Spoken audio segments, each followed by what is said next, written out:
네, 우리가 몸으로 예배드리는 것에 하나님이 왕의 만세를 부린다고 했는데 또 몸으로 아직 많이 안 오셨군요.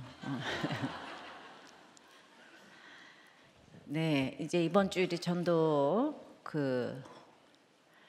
근데 우리가 하는 전도 대회는 너무 이렇게 말로 표현할 수 없는 그냥 정말 기쁘고 즐거운 전도 축제가 아니고 항상 너무 처절한 전도 축제 같아요. 왜냐하면 그 세속사는 구속사를 늘 공격해요. 그래서 이제 우리들 교회가 맨 처음에는 내가 너무 여자 집사에 불과했기 때문에 여러분들도 진짜 힘들지 않으면 올 수가 없는 모임이었어요. 큐티 모임이. 근데 이제 우리들 교회가 커졌잖아요, 그죠? 그러니까 이제 보통처럼 왔다가는 계속 이게 분한 게 올라오는 거예요. 왜냐하면 이 세상에서 잘 먹고 잘 살라고 예수를 믿어야 되는데, 그러니까 이제 그런 공격이 늘 들어오고, 그다음에 결국은 이 땅을 영원한 것으로 생각하니까 자꾸 안 되면 불평불만이 이렇게 나오게 되고, 내가 여기서 예수 믿고 구원 받았다고 해도 또 조금 잘 되면은 이제 또 이걸 다 내려놓고 싶은 거죠. 이런 모든 것들. 그래서 그 시기마다 우리의 구속사는 공격을 받아요. 그냥 계속 받아요. 그래서 내가 이렇게까지 뭐 하고 살 게 뭐가 있어 이제 이런 생각이 늘 들어서 저는 이제 내가 이렇게 내 인생이 이렇게 열려진다면 저는 진짜 그때 시작을 안 했을 것 같아요. 그런데 너무 우리 남편 왔을 때 에스겔 말씀이 그냥 나한테 너무 주시는 말씀이라서 내가 진짜 눈물을 쳐올려가면서 에스겔처럼 살게 해달라고 이러고 기도를 했어요. 에스겔처럼 살게 주여. 그러니까 내가 이제 코끼리 뒷다리를 맨 처음에 보다가 그 다음에 몸통을 보다가 전체를 보는 거는 시간이 굉장히 한참 걸려야 볼 수 있는데 맨 처음에 뒷다리 하나 본 걸 코끼리라고 다 얘기를 하잖아요, 그죠? 그러니까 서로가 중구난방으로 이제 목장에서 자기가 옳다고 얘기를 하는 거예요. 그래서 진짜 여러분들이 이제 이번 주일에 전도를 하려고 해도 하여튼 구속사는 세속사에 의해 공격을 당해요. 자녀한테도 당하고 끊임없이 당해요. 그러면 내가 해준 거 생각하면 분해서 살 수가 없어요.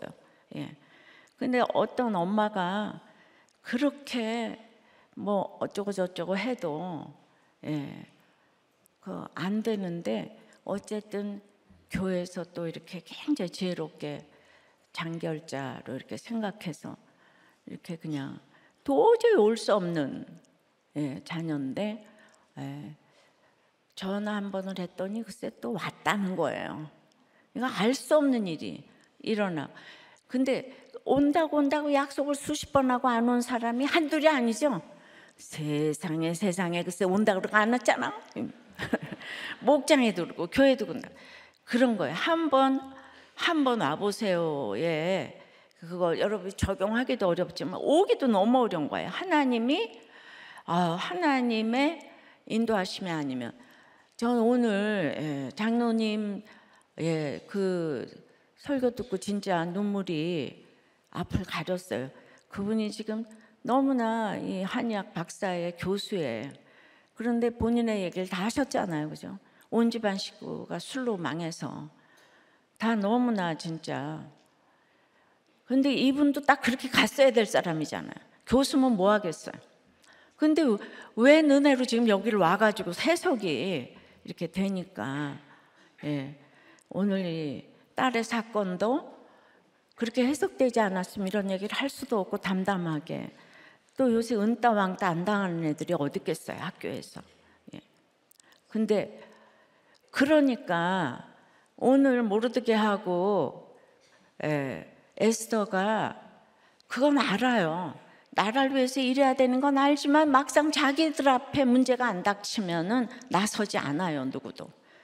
그래서 이스라엘의 구속사가 이 아하수에로의 세속사에 막힌 거죠. 막혔는데 죽이겠다고 하니까 일어난 거죠. 죽이겠다고 하니까. 예. 그러니까 오늘 이 딸도 죽이겠다고 하니까 진짜 딸 때문에, 예. 그러니까 사실은 이 딸의 그런 사건이 이 집에 다시 또 큐티를, 그 아이의 큐티를 회복시켰잖아요. 예. 그러니까 은따 사건은 축복인 거죠. 그렇지 않으면 하나님께로 갈 수가 없어. 예, 장로님이 또 잘 먹고 잘 살고 애들도 잘 나가면 아 그래 고3이니까 대충 댕겨 다 그렇게 되는데 죽음에 이르는 사건이 오면은 다 말씀으로 돌아오는 거예요. 예, 그래서 그 장로님 수준에서 또 세속사가 구속사를 공격하는 거예요. 끊임없이 되었다면 없는 거예요. 내가 조금 살만하면 다 이렇게 그만하라고 지금 이제 조금 더 나가면 이제 우리 다 여기에 또 저의 구속사를 막는 핸드폰 벨이었어요. 그래서 이제 저는 진짜 제가 이렇게 한국교회를 위해서 울 줄 생각도 못하고 그다음에 여러분들의 그 모든 사건이 오고 딱 이럴 때마다 또 이제 그러니까 이제 그 말씀이 안 들리니까 비난을 하는 건데 그럴 때마다 한국교회가 다 이렇겠구나 이 생각을 하고 그래서 저는 그냥 눈물이 마를 날이 없네요 진짜. 그러니까 내가 왜 에스겔처럼 살겠다고 이래가지고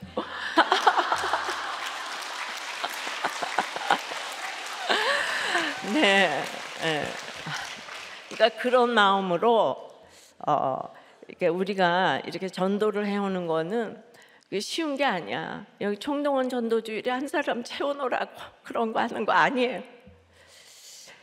그런데 우리의 이 말로 살아나는 한 가정이 꼭 있잖아요, 그죠? 공격하는 사람이 많으면 꼭 한 사람이 살아나는 거예요. 내가 집회를 한번 가려도 방해가 너무 많아요. 한결같이 이러고 저러고 그랬는데도 한 번씩 갔다 오면 꼭 살아나는 사람이 있으니까 하나님이 역사하시는 거예요. 그러니까 여러분들도 한 번 갔을 때 그게 열매를 못 맺지만은 근데 말씀은 힘이 있어가지고 여기 인생의 드라마들이 진짜 있다니까요. 집사님 별 인생이 없어 한번 읽어보세요. 큐티인을 주는 거는 큐티가 아니고 예수 믿게 하는 책이라고 그랬잖아요. 그래서 이번에 여러분들이 얼마나 전도를 하실지 전도를 안 하면 사람이 아니문이다라고 이게 그 인간적으로 전도를 하고 하니까 다 또 상처받고 안 되고 관심도 없고 전도는 교회나 하는 거지 뭐 이렇게 생각하시니까 여러분들의 구원이 구속사가 집안에서 이루어지질 않는 거예요. 이 복음을 좀 듣게 해야 되겠다 이런 마음이 정말 있으셔야 되겠는데 그래서 이제 오늘도 구속사를 또 써내려 가신 우리 권호성 초은지기님과 또 우리 김진규 목사님 별로 특징이 없으신 듣겠습니다. 특징이 없는 목사 김진규 목사입니다. 지난 수요 설교 때 제가 구속사 어린이라고 구린이 이렇게 소개를 했었는데요. 돌아보니까 제가 그냥 구린 사람이더라고요. 그래도 시간이 흘러서 이제는 좀 목사처럼 된 줄 알았는데 여전히 구리고 말씀이 들리지 않는 교만한 어린이임을 고백할 수 없어서 오늘은 교만한 어린이, 교린이 이렇게 한번 소개를 해보고 싶습니다. 교린이 김진규 목사 다시 한번 인사 올리겠습니다. 오늘 본문을 묵상하면서 작년 우리 마지막 주 설교 담임 목사님 설교 때 이 개미가 지렁이를 옮기는 영상을 보여주신 기억이 났어요. 의인이고 죄인이고 하늘에서 보면 다 똑같이 이제 점 하나에 불과하다고 그렇게 말씀을 해주셨잖아요. 전능자이신 하나님 앞에서 우리 모두가 점에 불과한 존재 아닙니까? 그럼에도 우리가 참 교만해서 우리의 일상을 돌아보면 참 하나님과 다투려고 하는 것들이 참 많다는 생각이 들었습니다. 하나님과 다투지, 전능자와 다투지 않으려면 내가 하나님 앞에서 점임을 할 말이 없는 인생임을 우리가 알아야 될 것 같습니다. 그러나 우리가 이제 매주 밑동 잘린 나무와 같은 인생임을 우리가 듣고 가면서도 참 이게 안 되는 것 같아요. 오늘 욥은 전능하신 하나님의 임재 앞에 서 있습니다. 오늘 우리도 그 주님의 임재 앞에 서 있는 줄로 믿습니다. 말씀을 보며 주님의 임재 앞에 선 우리가 어떻게 주님을 신앙해야 하는지 한번 생각해 보도록 하겠습니다. 전능자 앞에 선 사람은 첫 번째로 하나님이 100% 오르시다 인정해야 합니다. 지난 38장에 등장하신 하나님은 무지한 말로 이치를 어둡게 하는 자 누구냐 하시면서 욥을 책망하십니다. 하나님이 천지를 만드셨고 온 우주 만물을 얼마나 세밀하게 주관하고 계시는지 아느냐 이렇게 질문을 하시고 욥에게 대답을 요구하십니다. 하나님은 실수하지 않으시는 분이신 줄로 믿습니다. 그런데 저는 하나님이 참 실수하신다고 생각하는 것이 생각해 보니까 참 많더라고요. 그래서 어찌하여라는 그런 말을 참 많이 하는 것 같습니다. 실수가 없으신 주님이 욥에게 뭐라고 이야기합니까? 오늘 2절 보니까 트집 잡는 자가 전능자와 다투겠느냐, 하나님을 탓하는 자는 대답할지니라 라고 이렇게 이야기합니다. 욥은 세 친구와 변론하면서 그들보다 훨씬 말을 많이 했어요. 왜 그렇습니까? 내가 옳다고 생각하니까 말이 길어지고, 내가 의롭다고 생각하니까 속으로 하나님이 불의하시다라는 그런 마음 가운데 품게 되는 것이죠. 하나님이 전능자이신데 내가 전능자가 되려고 하는 모습들이 우리 안에 있는 것입니다. 그러니까 트집을 잡고 다투려고 하고 그렇게 하는 것이죠. 여기 트집 잡다, 다투다라는 이 단어가 고치다, 설복시키다라는 그런 의미를 갖고 있다고 합니다. 우리가 항상 내가 옳다고 생각하니까 하나님을 설득해서 고치고 싶어 하는 마음이 우리의 마음 가운데 있는 것 같아요. 저도 제가 옳아서 참 가정에 돌아가면 트집을 많이 잡는 것 같습니다. 제가 집에 가면 제가 왔다고 이제 현관문을 열고 아주 임팩트 있는 목소리로 이렇게 이야기합니다. 아빠 왔다 이렇게 얘기를 해요. 그러면 이제 한 번씩 이제 아이들이 마중을 잘 나오지 않을 때가 있습니다. 그러면 아빠가 왔는데 마중도 안 나오고 좀 고개만 뺑 내밀고 왔어? 이러고 그러면서 이제 제가 트집을 잡기 시작해요. 그러면 숙제했어? 큐티는 했나? 이렇게 막 트집을 잡다가 이제 들어가려고 고개를 딱 돌리면 이제 와이프가 보이죠. 그럼 니는 뭐하노? 이렇게 얘기를 하면서 이제 애들 인사도 안 하고 청소는 했나? 설거지는 했고? 이러면서 이제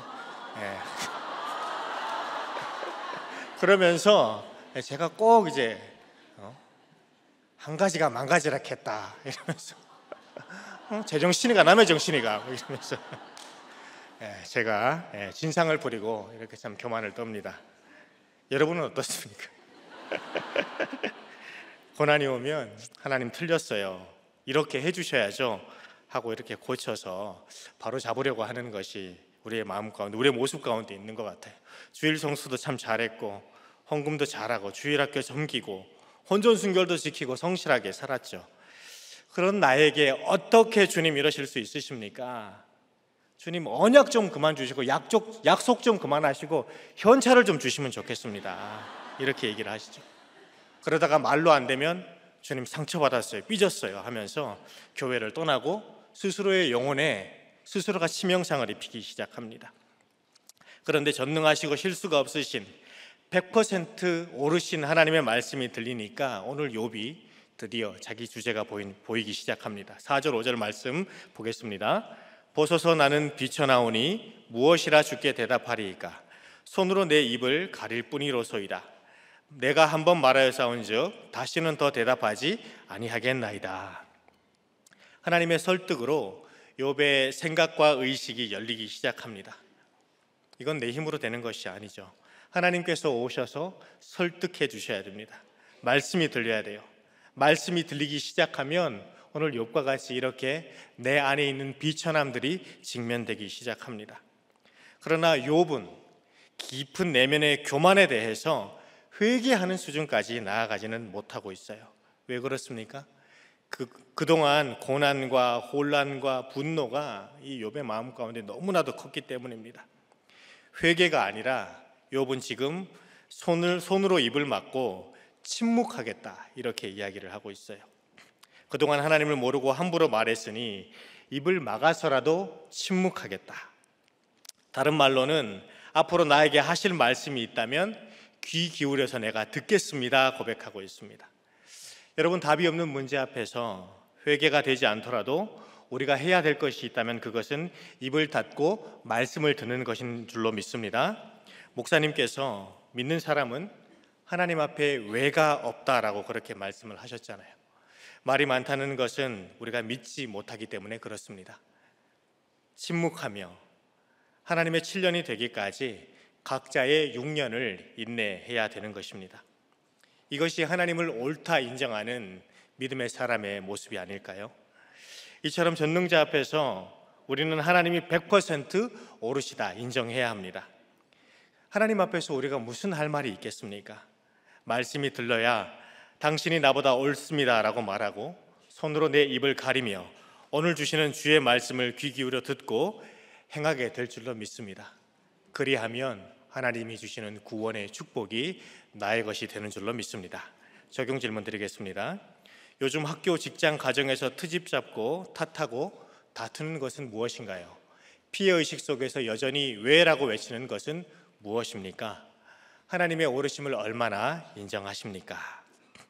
전능자 앞에 선 사람은 두 번째로 잘 듣고 내 오른손을 의지하지 않습니다. 입을 막은 욥에게 하나님은 폭풍우 가운데서 다시 내게 대답하라고 말씀하십니다. 말씀을 듣고 깨달아 직면하게 된 것이 있어도 나를 두렵게 하는 폭풍우는 여전한 것이죠.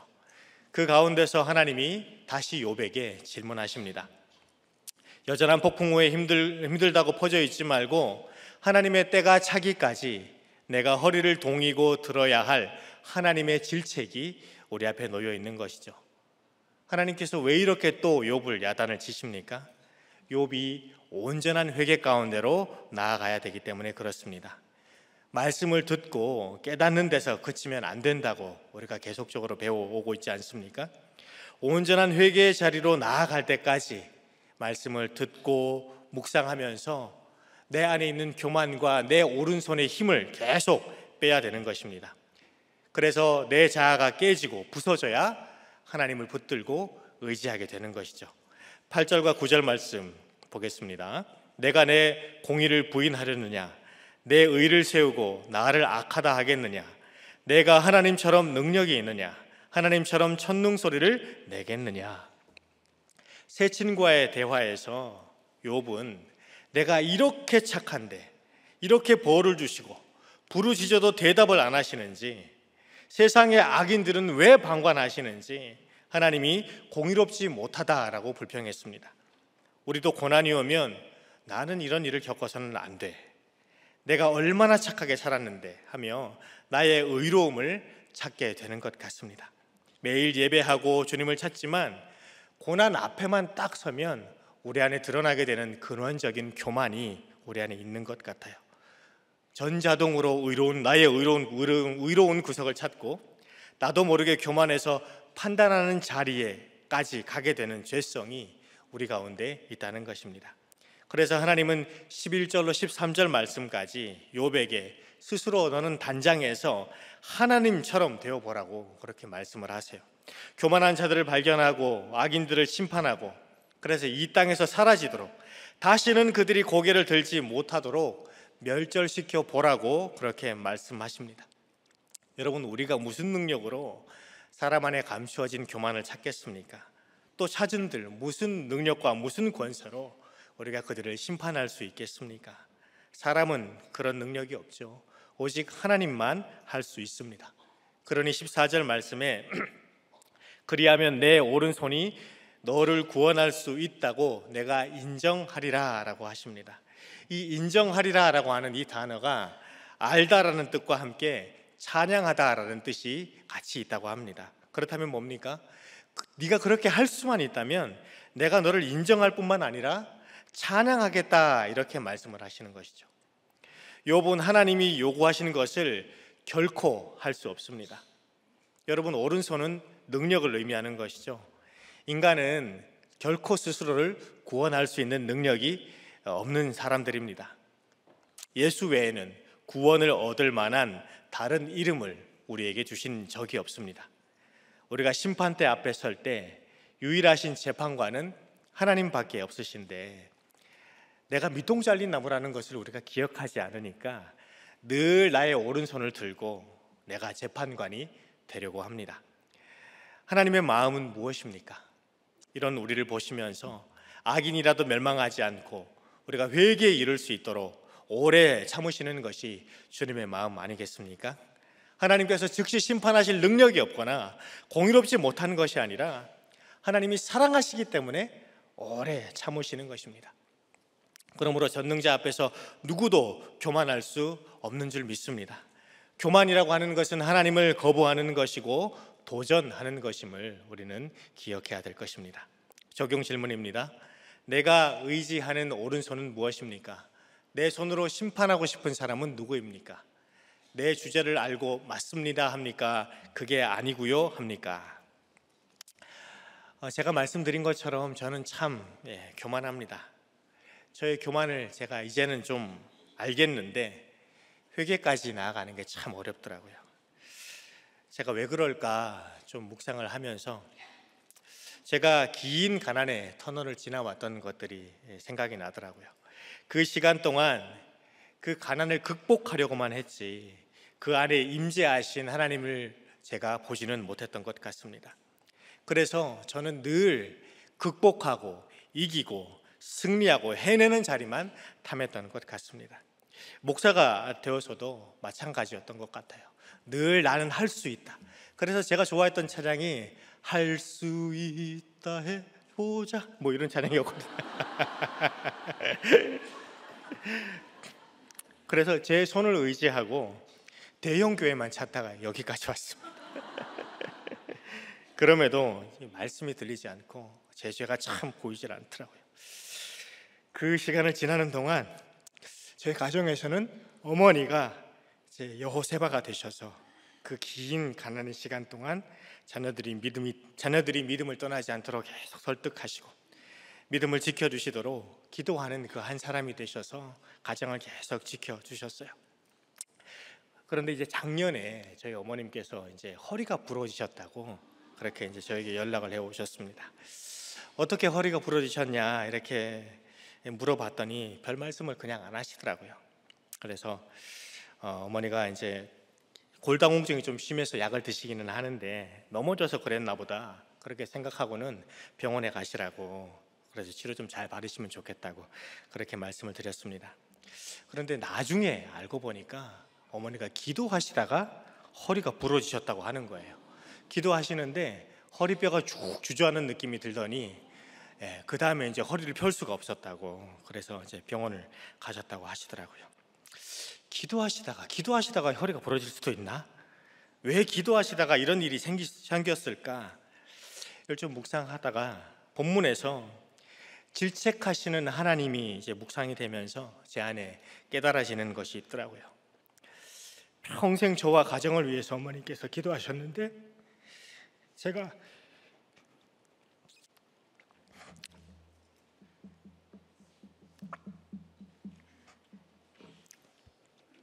회개가 되지 않고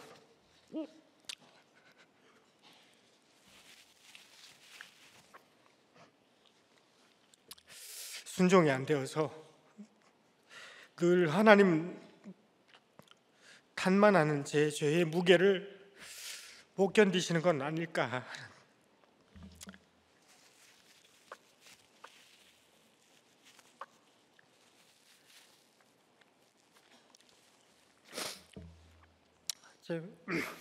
제가 참 변하지 않고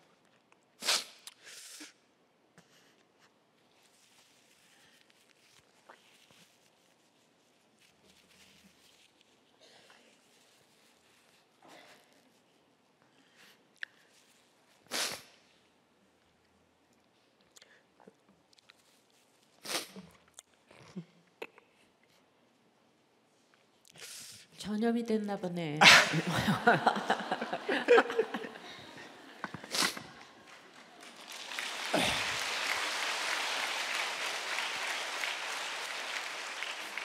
죄송합니다.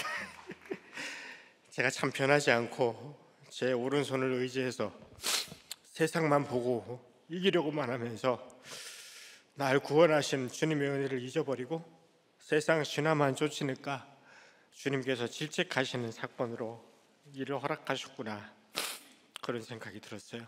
너무 죄송하더라고요. 안 되는 나 때문에 어머니가 이렇게 수고하시는구나. 그래서 제 삶을 쭉 돌아봤더니 그동안 정말 어머니의 기도로 제가 살았더라고요.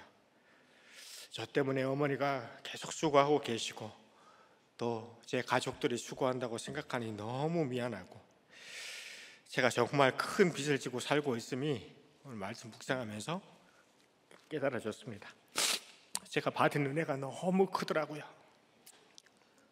그럼에도 불구하고 저는 여전히 왕의 길만 탐하고 있고 여전히 세상 신화가 좋은 게 저의 모습이라는 생각이 드니까 참 마음이 무너져 내렸습니다. 이제는 정말 저도 우리 목사님 말씀해 주신 것처럼 여호나답이 광야에 자발적으로 나아갔던 것처럼 저도 정말 하나님이 전심인 그런 사역자가 되고 싶습니다. 세 번째로 우리 전능자 앞에 선 사람은 나의 한계를 알고 나는 할 수 있다 고백해야 합니다. 할 수 없다 고백해야 됩니다.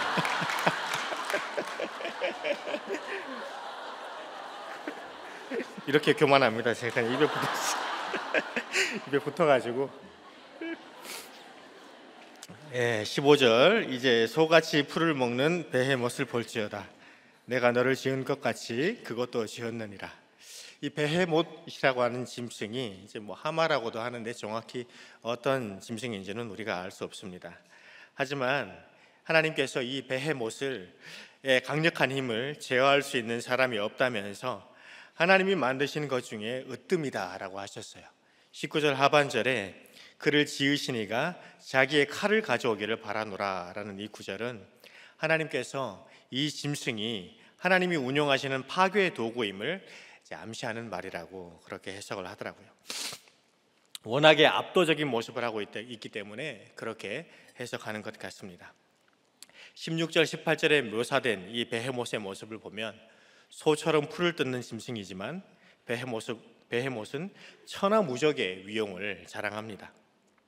연이 말에나 갈대 그늘이나 늪 속에 엎드려 있지만 그것은 천적의 공격을 받지 않으려는 그런 경계심 때문이 아닌 것이죠.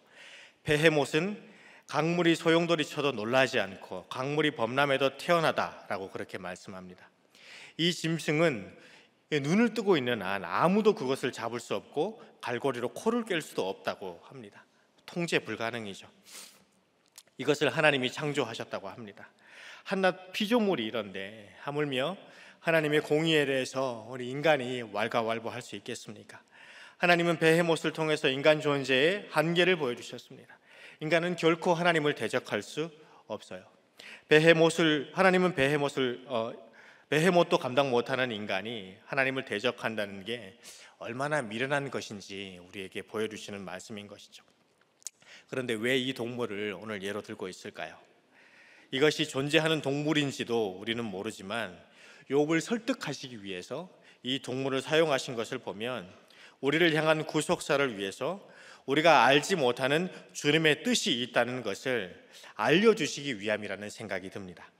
우리가 어리석으니 주님께서 이렇게까지 비유를 드시고 설명하시며 한 사람이 회개의 자리까지 나오게끔 온전한 자리에 서게 하시려고 하나님의 열심을 다하고 계시는 것입니다. 여러분, 한 사람이 변한다라고 하는 것은 지식 전달 또는 교육으로 되는 것이 아닙니다. 하나님의 사랑과 열정이 필요한 것입니다. 하나님은 우리 각 사람에게 세밀한 관심을 기울이시는 분인 줄로 믿습니다. 우리가 온전히 서기까지 하나님께서는 절대 우리에게 관심의 끈을 놓지 않으십니다. 우리도 이번 주에 예배 한번 나와보라 말하며 전도할 그 한 영혼을 위해서 정말 이 하나님의 사랑과 열심을 가지고 그렇게 애통한 마음으로 전도하시는 저와 여러분이 될 수 있었으면 좋겠습니다. 베헤못을 지으시고 보존하는 하나님의 능력을 보며 나의 연약함, 한계를 깨달아야 합니다. 나는 할 수 없다 고백하며 매일이 고백을 해야 우리가 순종할 수 있습니다. 자신에게 달려와 겸손히 은혜를 구하는 자를 하나님께서 존귀히 여긴다라고 하셨습니다. 지체들에게 도움을 요청하고 하나님의 도우심을 함께 구하며 기도하는 것입니다. 그리고 내 한계를 알고 하나님을 거스르는 나의 자존적인 교만, 내 힘이 무너져야 되는 것입니다. 그렇기 때문에 하나님께서 우리에게 고난을 주시는 것입니다.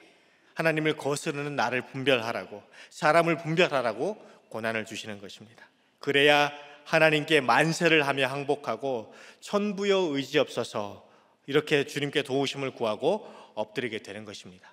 그래서 그 고난으로 다른 사람을 살리는 약재료가 되어 전도할 수 있게 되는 것이죠. 이렇게 가난한 욥을 위해 하나님이 쩔쩔매시면서 열심으로 설명하는 것을 보면서 담임 목사님이 참 많이 생각이 나더라고요. 매일 한 사람만 들으면 된다 하시며 말씀으로 쩔쩔매시면서 우리가 처한 환경이 얼마나 축복인지, 그 사건과 환경을 통해서 주님만 의지하고 천국만 바라다가 결국 영생을 누린다면 그것이 복이 아니겠냐, 이렇게 외치시는 그 말씀과 모습. 제가 이제 여기 온 지 이제 4년이 되었는데요, 그 애통한 음성을 제가 그동안 그렇게 들었으면서도 제 안에 있는 교만과 완악함이 얼마나 단단한지 참 깨어지지 않더라고요. 제 죄성을 넣고 씨름하면서 제가 좀 나가고 싶은데 참 되질 않으니까 절망이 되더라고요. 애통하기보다는 여전히 원통한 것 같습니다. 나를 훈련시키기 위해 찾아오시는 하나님이 참 보이질 않습니다. 정말 주님이 불쌍히 여겨주셔서 제 안에 끊어지지 않은 끈질긴 죄성을 제가 인정하며 회개하는 자리까지 나아가는 그런 제가 될 수 있기를 소망합니다. 하나님의 설득으로 42장에서 드디어 욥이 회개하게 되는 것처럼 저도 욥기 40장을 지나서 42장의 은혜를 부어주시기를 기도합니다. 적용 질문 드리겠습니다. 내가 두 손 들고 요청해야 할 나의 연약함은 무엇입니까? 구원 때문에 쩔쩔매며 기도하고 이번 주에 전도해야 할 그 한 사람은 누구인가요? 네, 우리 기도하겠습니다. 그래도 저도 질문 하나 해야 되는 거잖아요, 그죠? 네. 근데 진짜 말씀이 안 들리잖아요. 네, 맞습니다. 네. 그래서 어떻게 해야 될 것 같아요? 본인의 이게 경로를 이렇게 생각하면. 네, 제가 네. 고난이 없어가지고. 네, 근데 고난이 와야 될것 사실은 같습니다. 가난했다 그러는데 네. 가난은 고난이 아닌 것 같아요. 그래도 가난해서 네. 가난했기 때문에 네. 제가 이제 하나님을 떠나지 않고 그래도 올 수 있었던 계기는 된 것 같습니다. 그것이. 그래도 이제 우리 사역자 우리 목사님들이 거의 다 많이 가난한데 네. 이 가난 가지고는 참 안 들리는 것 같아요. 그러니까 네. 그 목회의 목적이 이 가난을 극복하는 거, 예, 그게 목적이 되니까 그죠? 네. 가난을 극복하는 거. 네. 예. 계속 이제 가난을 좀 어떻게 하면 극복할까. 네. 예. 처음에는 그렇게 시작을 하지 않았던 것 같은데 예. 점점 시간이 흐르면 흐를수록 이제 보게 되는 것들이 있고 또 이제 성공한 목회자들이 보이고 이러니까 나도 저기에 올라가고 싶다. 나도 성공하고 싶다. 그러니까 제가 매주일 그렇게 애통절통하고 얘기를 해도 그게 이제 이렇게 진짜 이렇게 튕겨져 나가는 거죠, 그죠? 네, 그런 게 있더라고요. 그럼 저는 어떻게 해야 돼요? 그래도 이제 목사님께서 계속 이제 자리를 지키고 목장으로 가고 시로도 예배 나와야 되고 우리 안에 이제 말씀이 답이고 하나님이 또 찾아와 주셔야 되니까 계속 이제 우리는 인내하면서 이제 저의 6년을 더 기다립니다. 그래도 지금 어느 어머니가 이렇게 기도하시다가 무릎에 앉았다고 하니까 이제 정말 내가 이제 이렇게 눈물을 흘리시는 모습을 이렇게 처음 뵈니까 그 어머니의 기도로 결국 우리들 교회로 오지 않으셨나 이렇게 이제 이 생각이 들고, 그다음에 또 그러니까 이제 이 내 모습이 보여야 이렇게 회개로 나가고 이제 그럴 텐데, 우리가 그냥 그 아주 그냥 앙칼진 목소리로 아까 아빠 왔다 이제 이런 얘기만 하면, 근데 애들 앞에서 이렇게 울으세요. 네, 애들 알겠습니다. 앞에서, 와이프 앞에서 그러면 될 것 같아 진짜. 귀로 듣다가 눈으로 보는 그런 역사가 또 이제 그렇게 반응을 보여도, 오늘 내가 교만하다 이렇게 깨닫는 거는 정말 하나님의 은혜가 아니면 그런 얘기를 할 수가 없기 때문에, 이제 또 만약에 이렇게 내 이제 높은 자리에 있는 사람이 계속 세속사로 나를 공격하면 우리는 너무 위축이 되거든요. 위축이 돼서 할 말이 하나도 없는데, 그래서 이제 우리 목사님들이 이렇게 변화된 또 얘기를 이렇게 해주시니까 이게 이제 골고루 이제 이렇게 우리에게 들려주셔야 될 그 구속사의 메시지가 아닌가 싶고, 처음에 와서 그리도 싸우더만 이제 요새는 싸움이 이제 잦은 거가 많은 거지, 그죠? 좀 이제 그것도 마찬가지네. 잦아들었죠, 싸움이. 네, 좀 이제 계속 싸우긴 싸우는데요. 좀 이제 많이 줄어든 것 같고, 그래도 이제 늘 싸우고 나면 이제 뒤에 현타가 오더라고요. 그래서 그래도 이제 들은 말씀으로 이제 아내랑 그렇게 같이 가니까 그래도 서로 이제 조금씩 이제 옳다 하는 것들이 이제 생기고 보여서 조금 줄어든 것 같습니다. 기도해 주십시오. 은혜 받았어요. 하나님, 욥도 미처 깨닫지 못한 죄성을 드러내시고 구원하시기 위해 쩔쩔매시며 설득하시는 주님의 사랑을 보게 하셔서, 너도 내가 이처럼 사랑한다고 말씀해 주시는 것 같아 주님께 너무 죄송하고 회개가 됩니다. 주의 말씀이 들리도록 귀를 열어 주시옵소서. 교만하여 트집 잡고 다투기만 했던 우리를 불쌍히 여겨 주시옵소서. 나의 구원 때문에 쩔쩔매시며 설득하시는 주님의 은혜와 사랑 앞에서 납작 엎드릴 수 있도록 도와주시옵소서. 그리하여 전능하신 하나님 앞에서 나의 연약함을 깨닫고 하나님이 100% 오르시다고 천부여 의지 없어서 손들고 옵니다를 고백하며 왕께 만세를 외치고 가는 우리들이 되게 하여 주시옵소서. 감사와 영광을 올려드리며 예수님의 이름으로 기도드리옵나이다. 아멘. 네, 안녕하세요. 신임 초원지기 권호성 집사입니다. 네, 고맙습니다. 지난 며칠 동안 감기로 많이 아팠어요. 많이 부족한 제가 수요 예배에서 아마 말씀을 전해야 한다는 부담감 때문에 이렇게 아팠던 것 같습니다. 정말 근데 오늘 죽으면 죽으리라는 심정으로 이렇게 서기로 결정을 하고 그랬더니 다행히 오늘 조금 회복이 되어서 말씀을 전할 수 있게 되어서 감사합니다. 근데 좀 목소리가 조금 이상해도 양해해 주시기 바랍니다. 오늘 큐티 본문은 욥기 40장 1절부터 24절까지, 큐티인 제목은 전능자와 다투겠느냐입니다. 심한 고난 때문에 원망과 불평에 가득 찬 욥에게 오늘 하나님은 말씀이 계속되고 있습니다. 이처럼 구약 시대에서는 하나님이 직접 찾아오셔서 말씀을 전해 주시는 경우가 있었습니다. 그러나 예수님 이후에는 성령님을 통해서 찾아오십니다. 하나님이 욥을 찾아오신 것처럼 하나님은 언제 우리를 찾아오실까요? 첫째, 고난 중에 찾아오십니다. 저의 인생 최대의 고난은 미국에서 대학원을 다니던 시절 박사 종합시험에 떨어졌을 때였습니다. 일남 4녀 3대 독자로 제가 태어나서 저는 어릴 때부터 정말 집안에서 특별 대우를 받고 컸습니다. 형제 중에서 저만 유일하게 사립 초등학교를 나왔고요. 그리고 부모님부터는 정말 이놈 소리 한번 듣지 않고 귀하게 자랐습니다. 그래서 교회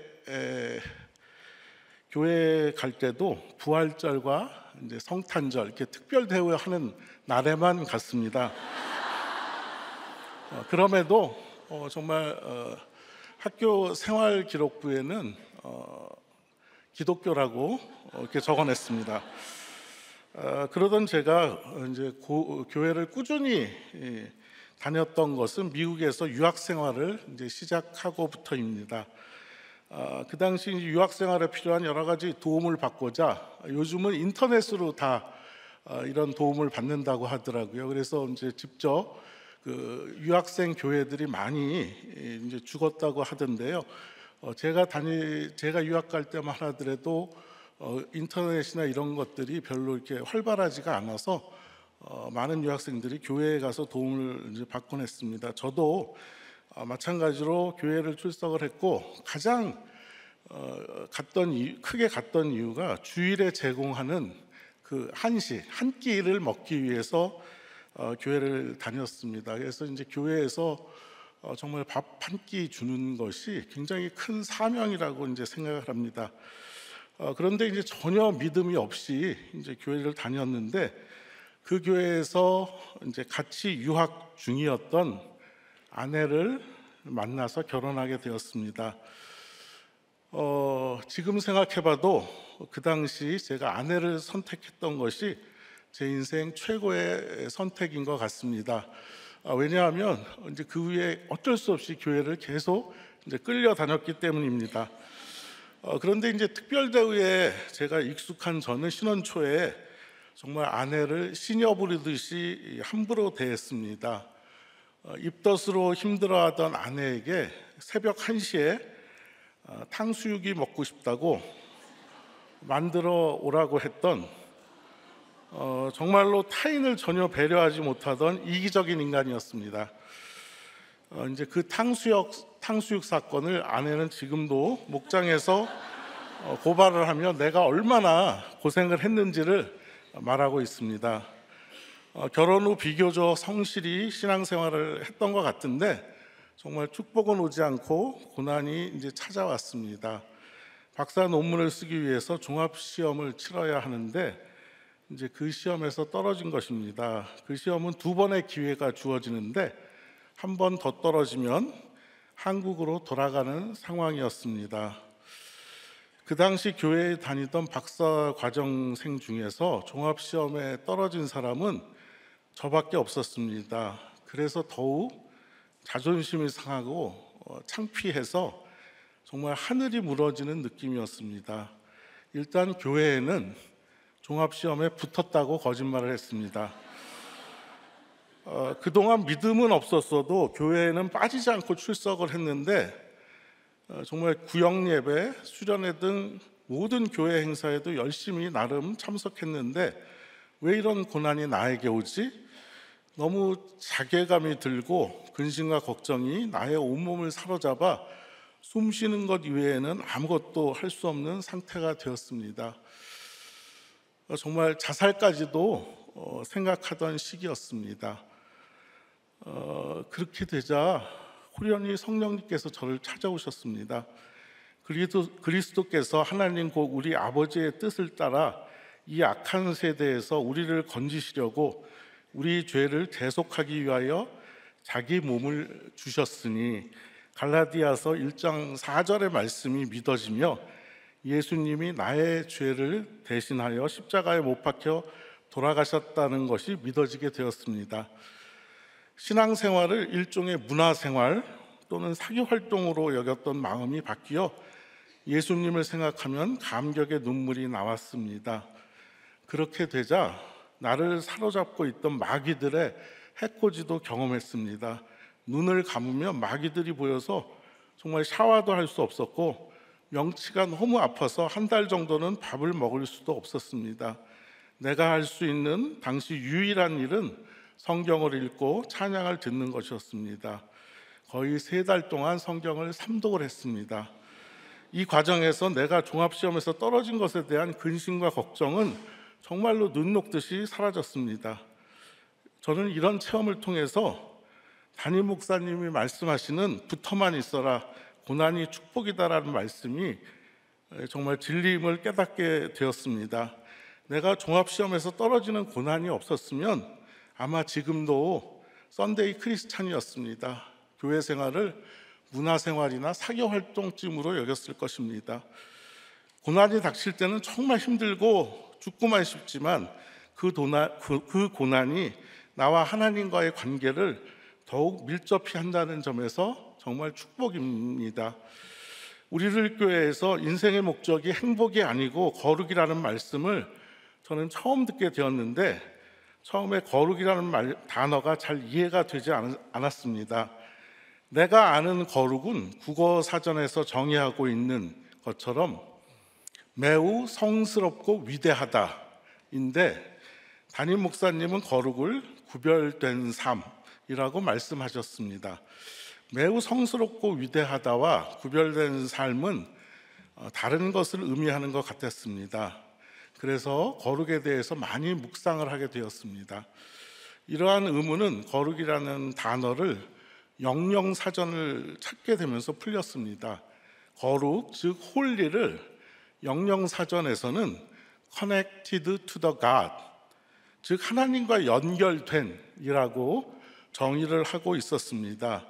즉 인생의 목적이, 거룩이라는 의미는 인생의 목적이 하나님과 연결되어 구별된 삶을 사는 것이라고 이해하게 되었습니다. 둘째, 교만하지 않고 낮게 임할 때 찾아오십니다. 6절부터 14절까지 두 번째 대지에서는 하나님처럼 높아지려는 교만을 지적하십니다. 저는 저의 딸의 수고로 제가 얼마나 교만한 사람인가를 깨달아 가고 있습니다. 미국에서 박사학위를 마치고 한국에 귀국했을 때 첫째가 초3, 둘째가 유치원을 다녔습니다. 귀국 당시 두 자녀는 한국어가 서툴렀는데 특히 초3이었던 딸은 매우 힘들어했습니다. 미국에서 영재반에서 공부할 정도로 수제 소리를 들었으나 한국에 오니 국어 시험 점수가 20점, 사회가 30점, 정말 학교 성적이 바닥을 기는 열등생이 되었습니다. 그 당시 저는 한국 생활에 적응한다는 핑계로 자녀들의 교육을 온전히 아내에게 맡기고 무관심했습니다. 몇 년 후 딸이 중학생이 되었을 때 우연히 마을버스 안에서 딸의 친구들로부터 딸이 심하게 왕따를 당하며 놀림을 받는 것을 목격하게 되었습니다. 정말 피가 거꾸로 흐르는 듯한 분노를 느꼈지만 모른 척하고 그 상황을 회피했습니다. 그 당시 말씀을 알지 못했기 때문에 자녀 양육에서 제일 중요한 것이 신앙이라는 것을 몰랐습니다. 세상에서 무시당하는 딸을 세상에서 보란듯이 자랑하기 위한 방편으로 미국에서 공부시키기 위한 계획을 세웠습니다. 화려하게 꾸민 포장을 분별하지 못해서 결국 고등학생 때 딸을 미국으로 유학 보냈고 아들도 공동체의 처방을 무시하고 미국으로 유학을 보냈습니다. 미국으로 유학 간 후 딸은 원하는 대학에 입학해서 이제 우리 딸의 스토리가 해피엔딩으로 끝날 줄 알았습니다. 그러나 딸이 대학교 3학년 때 아내가 보낸 소포가 수치인 불명으로 집으로 다시 돌아오면서 무엇인가 이상하다는 그러한 생각에 아내가 딸을 추궁한 끝에 우리에게 말 한마디 없이 혼인신고를 했다는 사실을 알게 되었습니다. 딸은 미국 시민권자였는데 유학생인 사위에게 영주권을 주고자 혼인신고를 했다고 했습니다. 정말 그 당시 해달별이 떨어지는 사건이었습니다. 너무 놀라서 아무 생각도 안 나고 당장 미국에 가서 딸을 끌고 와서 정신병원에 입원시키고 싶은 마음뿐이었습니다. 그동안 예배와 목장을 빠지지 않고 출석했는데 왜 이런 고난을 또 나에게 주시나? 하나님이 왜 이러실까? 나에게 무엇을 원하시나? 하나님이 원망되고 창피해서 교회를 떠나고 싶은 마음뿐이었습니다. 그러나 예전과는 달리 이번에는 들어둔 말씀이 있었기에 잠시 정신을 차리고 큐티 말씀을 보게 되었습니다. 당시 말씀이 히브리서 12장 11절이었는데 무릇 징계가 당시에는 즐거워 보이지 않고 슬퍼 보이나 후에 그로 말미암아 연단받은 자들은 의와 평강의 열매를 맺느니라. 이 말씀이 정말 큰 위로가 되었고, 딸의 사건이 우리 부부의 연단을 위해 하나님이 허락한 사건이라는 것이 인정되었습니다. 정말 사건이 오면 하나님의 선하심을 믿고 주님의 인도하심을 따라야 하는데 나의 감정과 체면을 우선적으로 생각하고 공동체를 무시한 교만이 회개되었습니다. 결국 공동체의 처방에 따라 아내가 미국을 방문해서 딸을 안심시키고 후에 한인교회 목사님 주례로 딸 부부를 결혼식을 올렸습니다. 우리 딸의 수고는 여기서 끝난 것이 아니라 계속되었습니다. 코로나 팬데믹이 시작되기 직전 이제 사위와 딸이 알라바마에 살았는데 사위 직장이 노스캐롤라이나로 옮기게 되었습니다. 딸은 다니던 직장을 그만두고 노스캐롤라이나에서 새로운 직장을 구할 계획으로 사위와 함께 노스캐롤라이나로 이사했습니다. 그러나 이사를 하자마자 코로나 팬데믹으로 딸은 새로운 직장을 구하는 것이 어려워졌고 그 당시 외출도 자유롭게 할 수 없는 상황이 되었습니다. 더군다나 당시 갓난아기였던 손녀의 양육을 누구의 도움도 없이 딸이 혼자 감당해야 됐기 때문에 딸은 매우 힘들어했습니다. 그런 상황에서 딸은 채팅 중독에 빠졌습니다. 사이버에서 가상 남자와 채팅하는 것을 결국 사위에게 들켰고 사위는 이것을 아내에게 고발했습니다. 딸은 다시는 채팅을 안 하겠다고 맹세하며 채팅 프로그램을 지우고 컴퓨터를 없앴습니다. 그러나 딸의 채팅 중독은 끊어지지 않았습니다. 딸은 결국 자살 충동으로 자살을 시도했습니다. 미국 법은 자살 시도자들은 무조건 정신병원에 입원시키기 때문에 딸은 정신병원에 일주일간 입원하게 되었습니다. 정신병원에서 딸은 담임 목사님 져서 내 인생 최고의 선택을 잃게 되었습니다. 그러자 하나님께서 딸을 회개하게 하셨고 큐티를 하게 하셨습니다. 그 당시 아내는 몇 년 전에 신청해둔 영주권 때문에 미국에 입국할 수 없는 상황이었습니다. 그런데 갑자기 3주 만에 영주권 인터뷰 등 모든 입국 수속이 진행되어서 미국에 들어가 딸을 보살필 수 있게 되었습니다. 그 무렵부터 아마 딸은 엄마의 강권으로 여자 목장을 줌으로 참석하기 시작했습니다. 딸의 목자님은 시차가 다른데도 늦은 밤이나 이른 새벽까지 딸과 통화하며 말을 들어주시고 기도해 주시고 목원 집사님들은 릴레이로 전화로 딸을 위로하며 함께 해주셨습니다.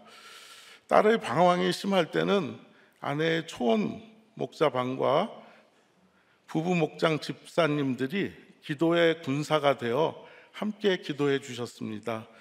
그때마다 딸은 안정을 되찾곤 했습니다.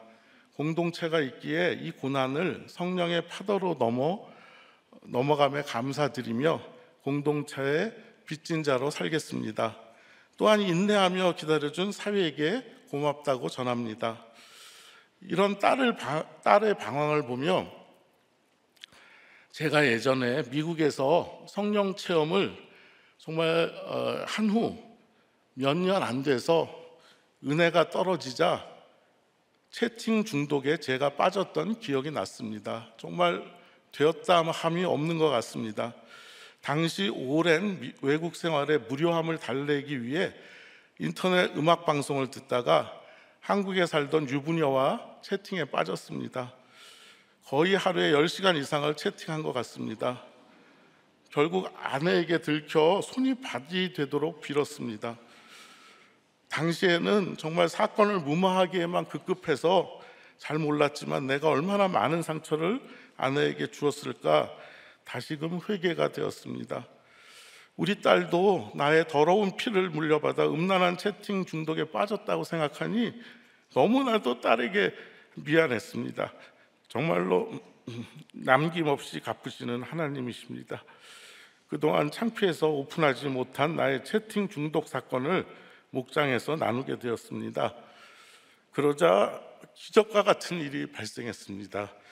하나님이 저를 불쌍히 여기셔서 절묘한 세팅으로 우리 담임 목사님이 딸 부부가 다니던 노스캐롤라이나 한인 장로교회에서 목회자 세미나와 부흥 집회를 인도하게 되었습니다. 혈루증 여인이 고침을 받기 위해 예수님의 옷에 손댄 것 같은 절실한 마음으로 아내가 딸 부부가 담임 목사님 집회에 참석할 것을 설득했고, 딸 부부는 집회에 전일 참석했습니다. 담임 목사님은 딸 부부를 말씀으로 양육해 주시고 손녀를 안수해 주시며 기도해 주셨습니다. 정말 담임 목사님과의 기적과 같은 만남 후 딸은 처음으로 다시 시작하겠다는 마음으로 스타벅스에서 아르바이트를 시작했습니다. 스타벅스에서 성실히 일하던 딸을 근처 대형 약국 약사가 지켜보시고 약국 테크니션 자리를 권유해 주셨고, 딸은 3주 만에 자격증을 따서 약국에서 테크니션으로 일하게 되었습니다. 또 그 약사는 문과도 입학할 수 있는 약학대학원을 추천해 주었고 추천서도 써 주었습니다. 딸은 약학대학원 지원을 위한 자기소개서에서 평생 우울증 환자인지도 모르고 살던 자신이 자살 기도로 정신병원에 입원하게 되면서 약을 통해 치료되는 경험이 얼마나 사람 살리는 일인지를 알게 되어 약을 복음 전하듯 많은 사람에게 설명하고 전하고 싶다고 큐티하듯이 자기소개서를 썼습니다. 딸이 쓴 자기소개서에 감독을 받은 입학 담당 교수가 딸에게 인터뷰를 요청했고, 딸은 목장 나눔하듯 인터뷰에도 자기 간증을 했습니다. 결국 딸은 미국 랭킹 1위인 약학대학 대학원에 기적과 같이 합격하게 되었습니다. 또한 한 학기 여기서 박수를 치시면 아니 되옵니다. 또한 한 학기 지난 후 연방 공무원에도 합격하여 지금은 학업과 직장 생활을 모두 잘하고 있습니다. 정말 세속사를 쓰더라도 큐티와 목장이 정답인 것 같습니다. 셋째, 하나님이 강함과 약함을 정합니다. 하나님은 인간을 창조하셨을 뿐만 아니라 인간보다 훨씬 강한 베헤못을 창조하셨습니다. 따라서 하나님은 누가 강하고 누가 약한지를 정하는 전능자이십니다. 저는 지금 판교 사랑부를 섬기고 있습니다. 사랑부의 대상은 발달 장애인들입니다. 즉 지적 장애인과 자폐성 장애인입니다. 우리는 이들을 버디라고 부릅니다. 우리 버디들은 돌발 행동을 자주 합니다. 갑자기 소리를 지르거나 자해를 하는 등 정말 예측 불허의 행동을 자주 합니다. 그래서 교사가 많이 필요합니다. 대부분 1대1로 교사 한 명이 버디 한 명을 담당하지만 경우에 따라서는 버디 한 명에 교사 두세 명이 담당하는 경우가 있습니다. 최근 사랑부에 등록하는 버디가 많아져서 선생님이 부족합니다. 특히 남자 선생님들의 도움이 필요합니다. 사랑부 봉사를 어렵게 생각하지 마시고 은혜 많이 받기를 원하시면 이 자리를 빌어서 자원해 주시기를 부탁드립니다. 우리 어린 버디들은 면역력이 보통 아이들보다 매우 취약합니다. 특히 환절기에는 몸이 아파 결석하는 버디들이 많습니다. 성인 버디의 경우에도 나쁜 목적으로 착취당할 위험성이 매우 높습니다. 그래서 버디 부모님들의 평생 소원은 자녀보다 하루만 더 사는 것입니다. 세상의 관점에서 보면 발달 장애인들이 가장 연약하고 취약한 계층일 것입니다. 그러나 영적인 관점에서는 어떨까요? 버디 가정을 신방해서 부모님 말씀을 들어보면 우리 버디 때문에 다른 곳에 눈을 돌리지 못하고 신앙생활을 할 수밖에 없다는 가정이 많이 있습니다. 우리 버디들이 각 가정의 보석의 역할을 하고 있는 것입니다. 우리 버디들은 사랑부에서도 보석의 역할을 하고 있습니다. 현재 사랑부가 하는 가장 큰 역할은 부모님들이 주일 예배에 집중할 수 있도록 버디들을 잘 돌보는 것입니다. 그렇다고 사랑부의 예배가 없을까요? 사랑부 예배에 참석해 보신 분들은 아시겠지만 사랑부 예배는 은혜와 기쁨이 넘칩니다. 우리 버디들의 순수한 영혼이 부르는 찬양, 율동, 기도, 나눔 등등 거의 모든 사랑부 선생님들은 처음에는 정말 사랑부에 봉사하러 왔다고 말합니다. 정말 어렵게 생각하고 왔지만 얼마 지나지 않아 버디들의 순수한 영혼, 기쁨에 넘치는 예배 때문에 정말 봉사를 받고 집으로 돌아간다고 고백합니다. 우리의 상식으로는 이해할 수 없지만 공부 잘하고 말 잘 듣는 요셉이 아니라 말도 못하고 돌발 행동하는 우리 버디가 구속사의 계보를 잇는 영적 후사일 수 있습니다. 따라서 구속사를 이해하기 위해서는 우리의 상식과 옳고 그름을 내어놓아야 합니다. 이 모든 것은 하나님이 정하시기 때문입니다. 네, 이상입니다. 근데 권 집사님은 미국의 박사 같지가 않아요. 그러죠? 그래도 합격하셔서 박사는 따셨잖아, 그죠? 예, 맞죠? 네. 그런데 저 사랑부는 저런 박사들이 섬기세요. 예, 오 주여. 그런데 진짜 여기서도 안 듣고 그냥 그랬는데. 그 미국의 그 노스캐롤라이나에 내가 갈 교회가 아닌데 그 정말 진짜 내가 거기 찾아가서 저 딸 부부를 만나러 갔네요. 와 진짜 예, 그 천국 갈 때까지 이게 너무 기적 같지 않아요, 진짜? 네, 맞습니다. 정말 너무 감사드리고요. 네. 그런데 사실 어떤 저기 대형 교회가 이 거절을 해가지고 갑자기 잡은 스케줄. 네, 애초부터 그랬는데 거기는 아주 목사님이 아주 목회자 세미나까지 이렇게 다 저기 해주시고 그래서 큐티인도 거기서 하게 됐고 그랬는데 가서 이제 우리 권 집사님, 권청우님 딸 부부를 만났는데 지금까지 말을 들어보면 안 되고 또 안 되는 딸이잖아요. 야, 진짜 그런데 저는 그래도 여기서 계속 목장에 붙어 계시고 저 가족이 그렇지만 이 딸 때문에 한층 깊은 그런 진짜 구속사의 경지로 들어가게 되셨어요. 그래서 그런데 이 딸이 이 말씀 다 듣고 딱 임하니까 지금 이거 그대로 목장에서 한 걸로 인터뷰해서 약학대학원에 공무원에 난리가 났네 진짜. 역시 아빠의 머리를 이어받아서 또 공부를 잘하네요. 하려고 마음 먹으니까. 아니 모든 게 저희 목사님의 은혜고요. 그리고 정말 오늘 여기 쓰게 된 것도 어저께까지 정말 아팠거든요. 그러게요. 그래서 제가 목사님한테 메일을 보냈잖아요. 정말 너무 힘들다. 그래서 목사님이 기도해 주셔서 그래서 아침에 또 기적과 같이 이렇게 그래서 뭐든지 기적의 인생이네요. 그러니까요. 박사 종합시험도 떨어지고 그리고 다시 붙고 그렇게 탕수육을 밤중 1시에 그냥 해오라고 복권같이 그러시더니 그러니까 저는 이제 이 전혀 세상은 알지 못하는 이 세계를 경험하려니까 딸이 저렇게 수고하지 않으면 안 되는 거잖아요. 맞습니다. 근데 수고하지 않은 그 잣대로 나를 이렇게 재단하고 구속사의 복음을 재단하면 세상은 그 세속사의 행위와 이것으로 계속 우리를 재단하니까 우리가 힘들고 어려운 사람이 주님을 만나면 계속 그러니까 행위로 계속 판단을 하니까 우리는 아예 그 구속사가 없이 10층에 있는 사람 있잖아요.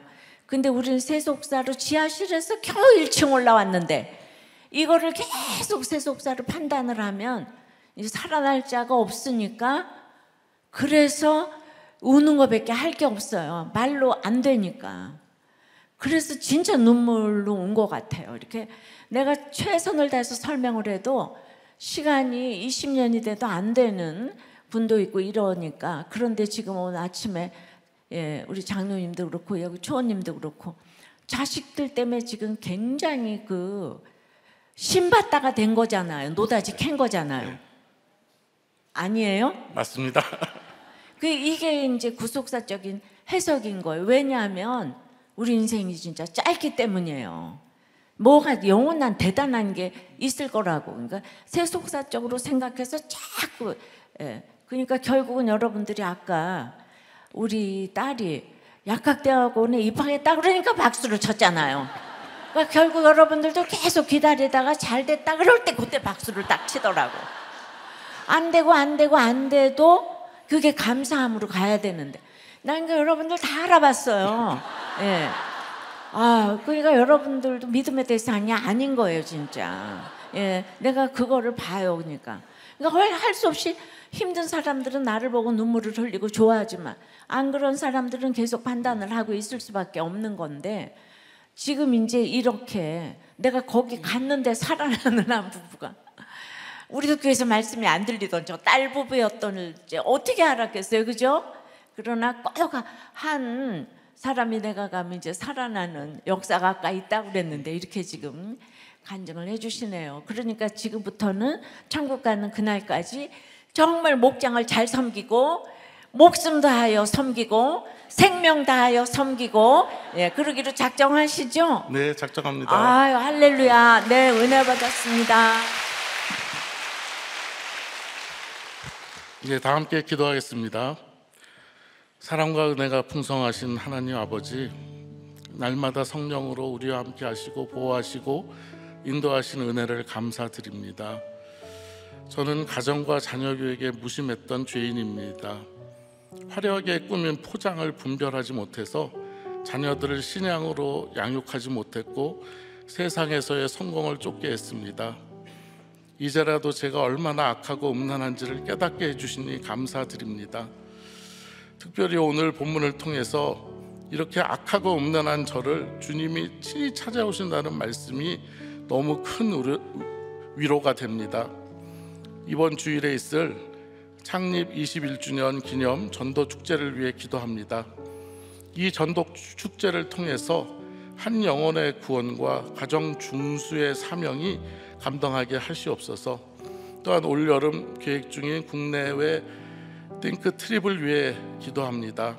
많은 성도들이 참여하여 은혜의 시간이 되게 하시옵고 우리들 교회의 구속사적 말씀 운동이 강에서 바다로 흘러넘치어 우리나라와 전 세계 방방곡곡에 이르게 하시옵소서. 우리 담임 목사님의 큐티 사역을 위해 기도합니다. 이 사명을 위해서 담임 목사님의 영과 육을 강건하게 하여 주시고 지치지 않게 하여 주시기를 기도합니다. 이 모든 말씀 예수님 이름으로 기도합니다.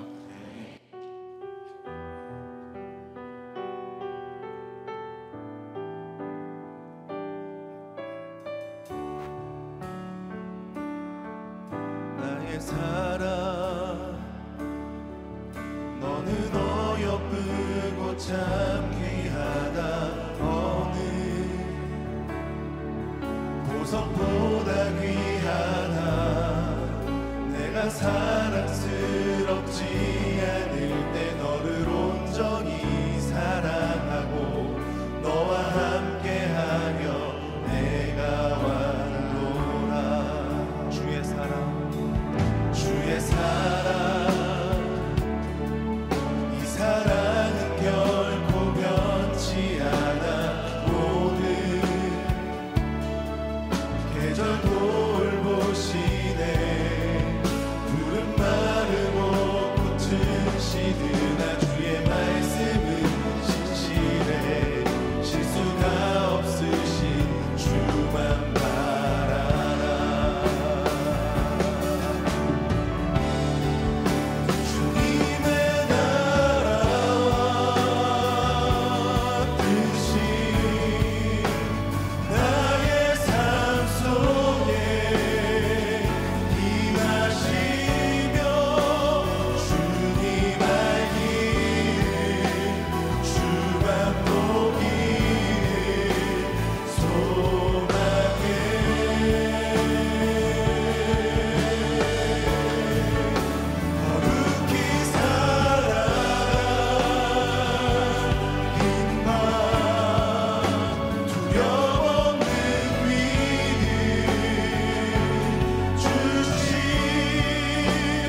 함께 기도하겠습니다.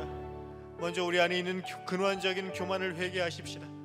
초원님께서 성실하게 신앙생활을 하셨는데도 고난이 오니 원망이 되고 근심 걱정에 자살 시도까지 생각하셨다고 말씀하셨습니다. 하나님이 주시는 구원보다 세상에서의 특별 대우가 좋은 우리입니다. 그래서 내 오름으로 하나님을 고치려 하고 바로 잡으려고 하는 교만함이 우리 안에 있음을 고백합시다. 이런 나를 고치실 이는 하나님밖에 없사오니 폭풍우 같은 고난 속에 찾아오시는 주님 앞에서 언약의 말씀에 들리는 은혜를 부어 주시옵소서. 내 삶의 악을 보고 울게 하여 주시옵소서. 허리띠를 띠고 대장부처럼 정신을 차리고 말씀을 듣게 하여 주시옵소서. 그리하여 허락하신 6년을 잘 인내할 수 있도록 도와달라고 나의 구원을 위해서 쩔쩔매시며 설득하시는 주님의 은혜와 사랑을 좀 깨닫게 해달라고, 그래서 두 손 들고 왕의 만세를 부르며 세상 왕관이 아니라 구원의 왕관을 쓰게 해달라고, 구원의 사명을 감당하는 우리가 되게 해달라고 주여 외치고 기도하며 나가시겠습니다.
가정을 위해서 기도하시겠습니다. 멸망의 사건 앞에 선 에스더처럼 부부와 자녀와 질병과 직장 등의 문제로 옷을 찢을 수밖에 없는 사건 앞에서 대성통곡하는 우리의 가정들이 있습니다. 주님 살려주시도록, 주님 고쳐달라고 붙들어달라고 기도하십시다. 구원 때문에 죽으면 죽으리이다 고백하며 하나님이 맡기신 남편, 아내, 자녀의 자리를 잘 지켜내게 해달라고, 그리하여 내 가족을 예수께로 인도하게 해달라고 기도하십시다. 가정이 종수되길, 우리 가족이 화려하게 꾸민 세상의 면류관이 아니라 영생의 면류관을 사모할 수 있도록 도와달라고, 말씀 묵상과 십자가 지는 적용으로 가족 우상에서 벗어나 구원을 위한 사명을 감당하게 해달라고, 내 사랑하는 가족 정말 주님께로 인도하는 우리가 되게 해달라고, 그리하여서 천국만 바라다가 영생을 누리는 진짜 복 있는 가정을 세울 수 있도록 주님 역사해달라고 주여 외치고 기도하며 나가시겠습니다. 주여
교회와 나라를 위해서 기도하겠습니다.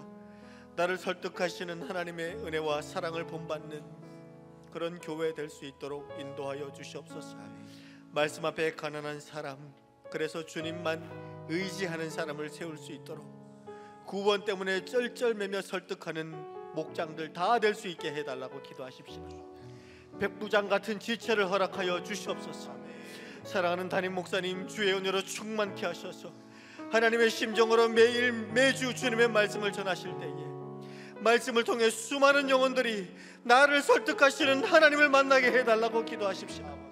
다음 주일 전도 축제 가운데 은혜를 부으시고 용기 있게 예수를 전하고 믿지 않는 자들 가운데 천국이 임하는 잔치가 되게 해달라고, 진행 중인 목회자 띵크 양육 또 국내외 띵크 트립 가운데 기름 부어달라고 기도하십시오. 인권을 우상 삼고 자기에게 가득한 이 나라를 불쌍히 여기셔서 왕께 만세를 외치는 그 한 사람을 세워주셔서 정부의 요직마다 포진되게 해달라고, 그리하여 생명을 낳고 지키는 가치관이 이 나라 가운데 회복되게 해달라고, 우리 이 시간 교회와 나라를 놓고 주여 외치고 기도하며 나가십시다. 주여.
주님 감사합니다.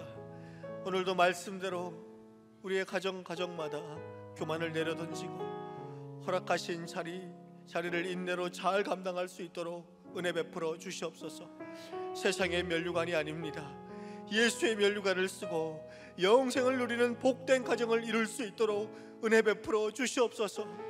주님, 사랑하는 담임 목사님 주의 은혜로 충만케 하시고 말씀 묵상 운동에 선봉해서 귀한 사명 감당하실 때마다 하늘의 권세가 드러날 수 있도록 역사하여 주시옵소서. 우리 교회가 형제보다 친밀한 예수의 사랑을 나누는 그런 교회 될 수 있도록, 우리 모두가 서로가 서로에게 지체가 되어주는 교회가 될 수 있도록 인도하여 주시옵소서.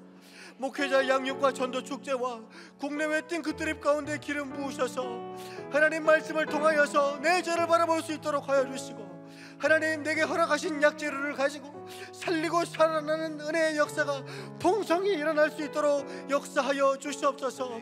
주님, 인권을 우상 삼고 자기에게 가득한 이 나라를 불쌍히 여겨주시기를 소망합니다.